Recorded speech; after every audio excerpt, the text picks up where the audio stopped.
Most powerful bombs ever created around the world. Bombs that could obliterate entire cities with the push of a button. Weapons so devastating they could end civilization as we know it. Welcome to the terrifying world of the most powerful bombs ever created. Strap in as we uncover these instruments of total annihilation and what would happen if they were ever used again. You'll soon see why the future of humanity hangs by the thinnest of threads. The Tsar Bomba. The Tsar Bomba detonated on October 30th, 1961, which was the pinnacle of the nuclear arms race between the Soviet Union and the United States. Though theoretically designed for an astronomical 100 megatons of explosive power, the bomb's yield was halved to limit damaging fallout across the USSR and foreign countries. Even then, the 50 megaton blast outpaced all rivals as the most powerful nuclear explosion in history. To achieve this, the Tsar Bomba employed a three-stage thermonuclear process. First, conventional explosives compress a core of uranium-235, initiating fission reactions that release tremendous heat and neutron radiation. These particles flood lithium-6 deuteride in the second stage, causing fusion reactions that multiply the bomb's power 100-fold. Additional fusion fuels, like tritium gas, boost the reaction further. The tornado-like rising fireball reached above Earth's atmosphere while churning out scorching 60,000-degree shockwaves, flattening structures within a 34-mile radius. Windows shattered over 560 miles away in Finland. Seismic sensors worldwide registered shocks rippling through Earth's crust 3 times. Though the detonation occurred 4 miles above ground, the Tsar Bomba's flash alone caused third-degree burns 62 miles away. Its mushroom cloud pierced through the stratosphere, billowing 25 miles wide. The astonishing flash could be seen 620 miles distant, the distance from Chicago to New York City. Ivy Mike. Ivy Mike marked the debut of full-scale thermonuclear weapons when it detonated with 10.4 megatons of force on November 1, 1952, at Eniwetok Atoll in the Pacific Ocean. The bomb's design relied on staging principles posited years earlier by physicists like Edward Teller, with a fission primarily triggering a secondary fusion stage exponentially multiplying its power. This created an explosion 600 times larger than the bomb dropped on Nagasaki just 7 years prior. The complex staging process started with a 280mm artillery shell filled with plutonium core, inside a refrigerating substance acting as a coolant and radiation buffer. Once dropped from an aircraft and its fuses activated, the shell fired, injecting the plutonium core into the center of a tank containing liquid deuterium while simultaneously igniting explosives packed around a cylindrical rod of fusion fuel. Compression forces from the shaped charge explosives crushed the plutonium, triggering a 20 to 30 kiloton fission explosion. This blast immediately compressed and heated the gaseous deuterium, bringing it to the threshold of nuclear fusion. Resulting fast fusion reactions created high-energy neutrons that collided with and split atoms in a tank of natural uranium wrapped around the outside called a tamper. This last stage fissioning of the tamper accounted for over half of the total 10.4 megaton yield.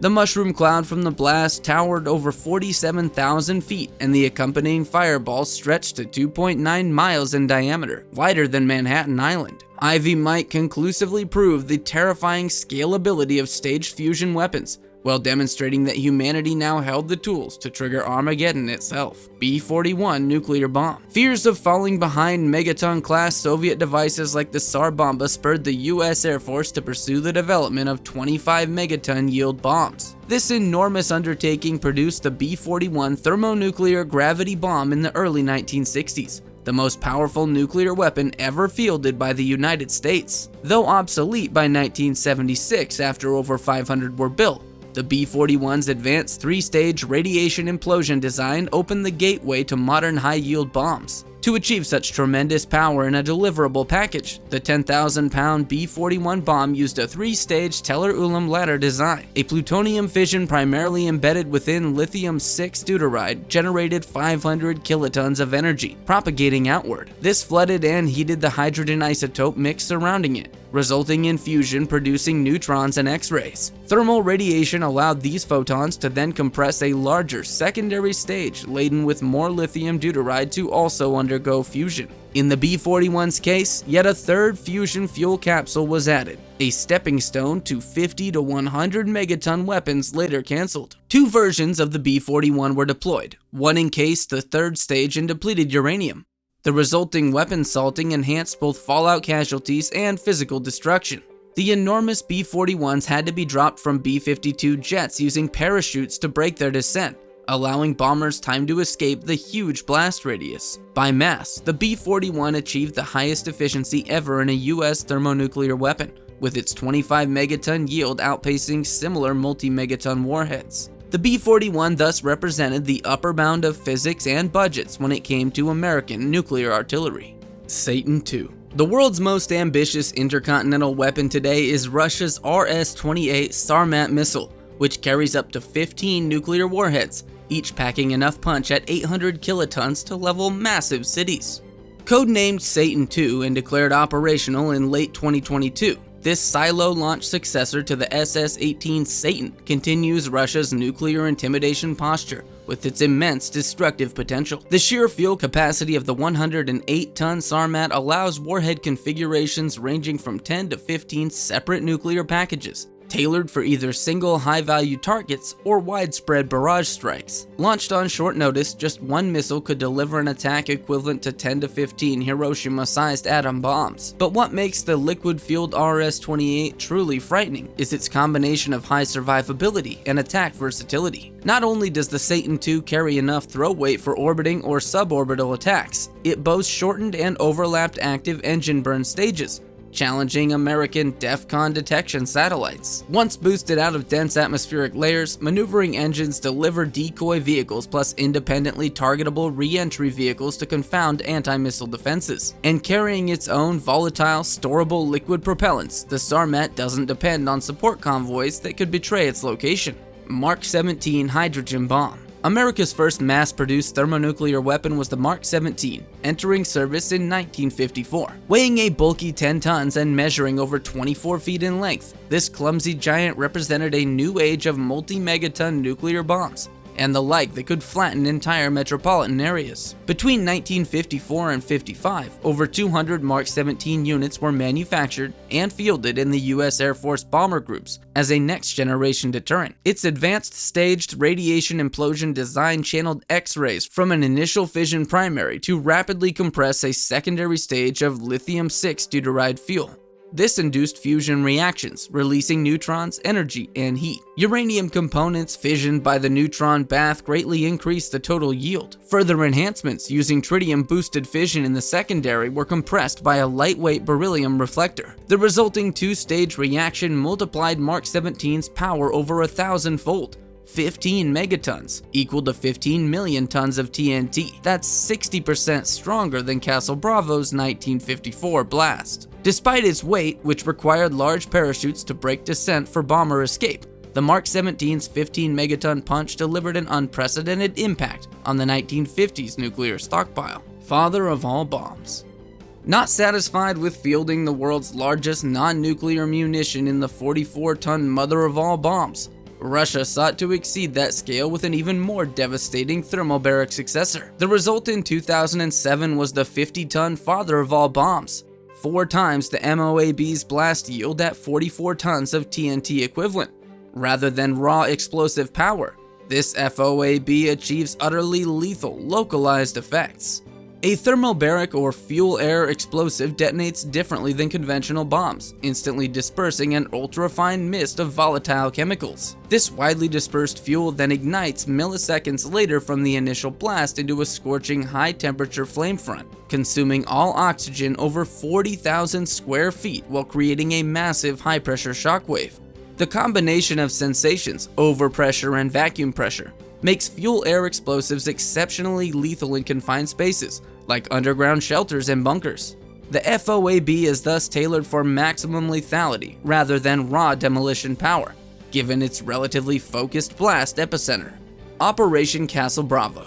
The maiden test of a deliverable dry-fuel hydrogen bomb was the fateful 1954 Castle Bravo shot at Bikini Atoll. Using a solid lithium-6 deuteride for the fusion section instead of cryogenic liquid deuterium, designers anticipated a 6-megaton blast. But unforeseen reactions boosted Bravo's output far beyond expectations to 15 megatons. 1,000 times Hiroshima's power. Bravo's runaway yield resulted from the uranium-238 jacket enclosing the lithium-6 section fissioning from exposure to the enormous neutron flux during detonation.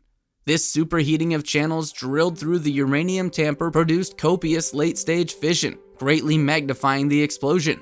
The resulting Bravo fireball simultaneously stretched to 4 miles wide while soaring to 130,000 feet, atop a mushroom cloud column 25 miles across at its base. Among all American nuclear tests, none could exceed the unintended might of Castle Bravo, which profoundly impacted human presence in the Central Pacific for generations. B-53 nuclear bomb. Fielded in 1962, America's B-53 thermonuclear bomb remained the most powerful weapon in the enduring U.S. nuclear stockpile for nearly 50 years. Encased in a forged steel frame, the scale-tipping unguided B-53 weighed a hefty 8,850 pounds and spanned over 12 feet in length. 9 independently triggered explosive lenses focused a plutonium fission detonation to commence the 2-stage hydrogen bomb ignition process. This primary blast compressed the secondary section containing lithium-6 deuteride fuel, triggering fusion and neutron multiplication reactions. Further enhancement came from a uranium-238 fusion tamper lining the casing interior, which generated additional fission when struck by fusion neutron sprays. Together, these components combined to achieve an explosive yield of up to 9 megatons, over 750 times more powerful than the little boy uranium bomb that destroyed Hiroshima. Unsuited for missile warheads, the B-53 served throughout the Cold War as a high-yield option for nuclear gravity bombs. Over 350 were produced up until 1962, when Soviet atmospheric testing moratoria limited megaton-class weapon development. W-88 nuclear warhead. When the sleek W-88 entered service in 1989, it introduced several advancements that transformed American nuclear missile accuracy. Designed for submarine-based Trident II D5 ICBMs, the innovative W-88 stands barely 2 feet tall, yet houses a 475 kiloton thermonuclear warhead in its nose cone shroud made from lightweight ablative materials. This compact re-entry vehicle glides under precision guidance and is able to strike within a 100-foot radius after traversing over 7,500 miles. The keys to such performance are advanced stellar inertial and GPS guidance updating trajectory 30 times per second, aerodynamic surface controls, and a radar transparency nose coat to evade enemy tracking. The W-88's accuracy completely overturns the Cold War concept of mega-yield city-buster bombs. Now, rocket forces can destroy even the deepest buried targets, like command bunkers, using compact, high-velocity warheads. This approach enhances deterrence while minimizing unnecessary blast damage and radioactive fallout. The game-changing W-88 gave the U.S. Navy unrivaled strategic leverage plus theater conventional options. Subs with W-88 missiles could vanish for months, evading hunters before unleashing pinpoint strikes at any location worldwide. D-83 nuclear bomb. Since its 1985 introduction, the most powerful nuclear gravity weapon still in America's operational inventory is the B-83 strategic bomb. This unguided, free-fall thermonuclear successor to the B-53 relied on fleet upgrades to achieve survivable penetration of Soviet defenses when dropped from the B-52 Stratofortress and other high-performance bombers. With nearly 700 produced, the brawny B-83 eventually also armed NATO carriers, ensuring allies could deliver this top-shelf US deterrent. At 1,200 pounds, the cylindrical B-83 hardly resembles its World War II Fat Man forebears. Its forged steel alloy case protects carefully designed explosive wave shaping lenses that focus the plutonium fission core detonation to commence ignition of the bomb's 2-stage thermonuclear fuel. Variable explosive yields can range from lows of 300 kilotons to maximums of 1.2 megatons. Later retrofits added advanced, insensitive, high explosive fills and modern surgery controls to prevent unauthorized actions. Conclusion. The immense devastation unleashed by nuclear weapons once terrified the world into a tense standoff. Though global stockpiles have declined since the Cold War, thousands of warheads remain on hair-trigger alert aboard bombers, ICBMs, and submarines ready to launch.